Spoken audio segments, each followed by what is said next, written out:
Review ചാനലിലേക്ക് എല്ലാവർക്കും സ്വാഗതം. ലൈക്കും ഷെയറും സബ്സ്ക്രൈബും ചെയ്യാൻ മറക്കരുത്. പരശുരാമൻ കടലിൽ നിന്ന് ഉയർത്തിയെടുത്ത ഭൂപ്രദേശത്ത് ഇതര നാടുകളിൽ നിന്നുള്ള ബ്രാഹ്മണരെ താമസിപ്പിക്കാൻ കൊണ്ടുവന്നു. എന്നാൽ ഉപ്പുരസം കൂടിയ മണ്ണിൽ ശുദ്ധജലമില്ലാത്തതും വിഷസർപ്പങ്ങളുടെ ആധിക്യവും കാരണം അവർ തിരികെ പോയി. തുടർന്ന് മഹാദേവന്റെ നിർദ്ദേശപ്രകാരം പരശുരാമൻ വാസുകിയെ തപസ് ചെയ്തു പ്രത്യക്ഷപ്പെടുത്തി.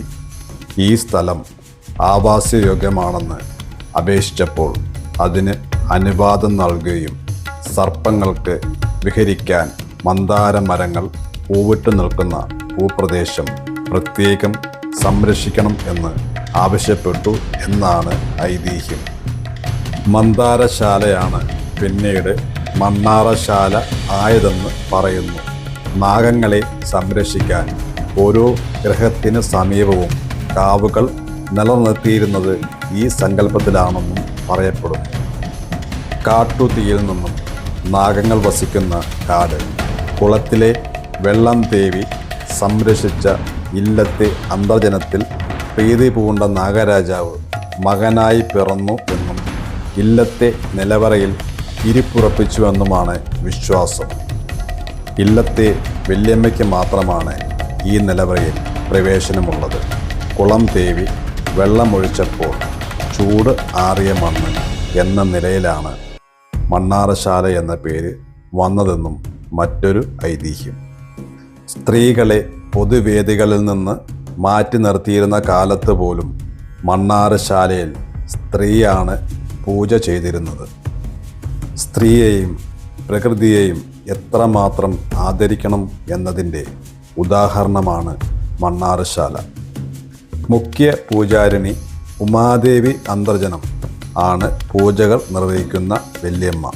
ഇവർ നാഗദൈവങ്ങളുടെ പ്രതിരൂപമാണ് വിശ്വാസികൾക്ക്. 14 ഏക്കറിലാണ് കാവ് സ്ഥിതി ചെയ്യുന്നത്. പൊതുവെ വനമില്ലാത്ത ജില്ലയിൽ വനത്തിന് സമാനമായി നിൽക്കുന്നതാണ് മണ്ണാറശാല.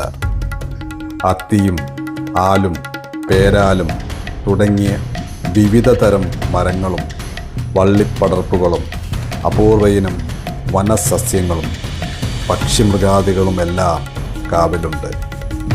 ഒട്ടേറെ കുളങ്ങളും കാവിനെ സമ്പൂർണ്ണമാക്കുന്നു.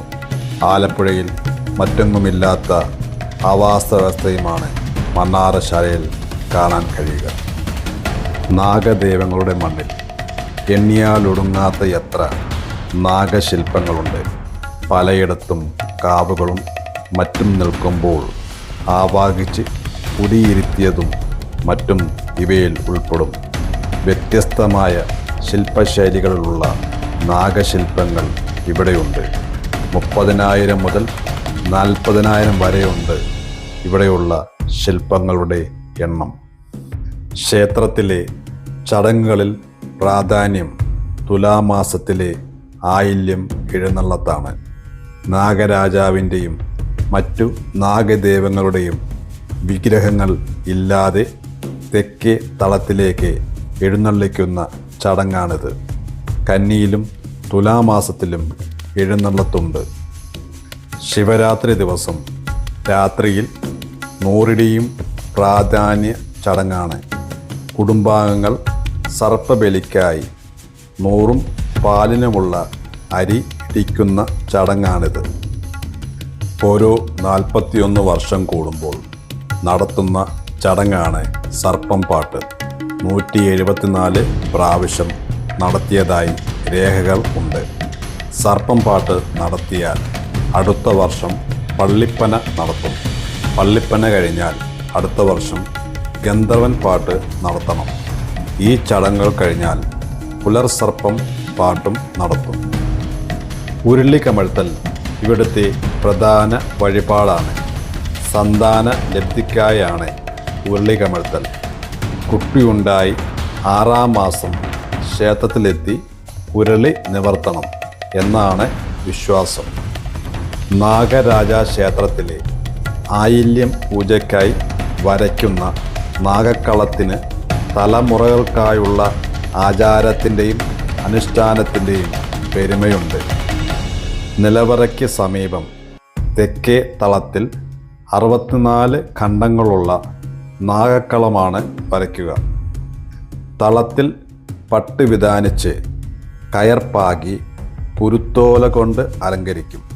തളത്തിൽ നിലത്ത് നാഗക്കളം വരയ്ക്കും. ക്ഷേത്രത്തിൽ നിന്ന് എഴുന്നള്ളിക്കുന്ന നാഗരാജാവ്, സർപ്പയക്ഷിയമ്മ, നാഗചമ്മുണ്ടി, നാഗയക്ഷിയമ്മ എന്നീ വിഗ്രഹങ്ങൾ ഇവിടെ പീഠത്തിൽ പ്രതിഷ്ഠിച്ച് ദീപങ്ങളുടെ പ്രഭയിലാണ് ആയില്യം പൂജ, നൂറും പാലും, സർപ്പബലി, കുരുതി എന്നിവ നടത്തുക.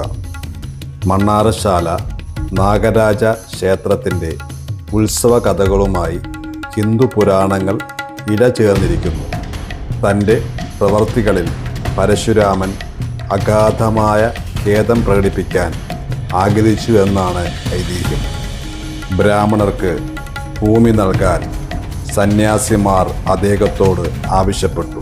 സമുദ്രത്തിൽ നിന്ന് ഒരു ഭാഗം തിരിച്ചു പിടിച്ച് കേരളമായി മാറിയ ഒരു ഭാഗം ലഭിക്കാൻ വർണ്ണനെ അദ്ദേഹം പ്രീതിപ്പെടുത്തി.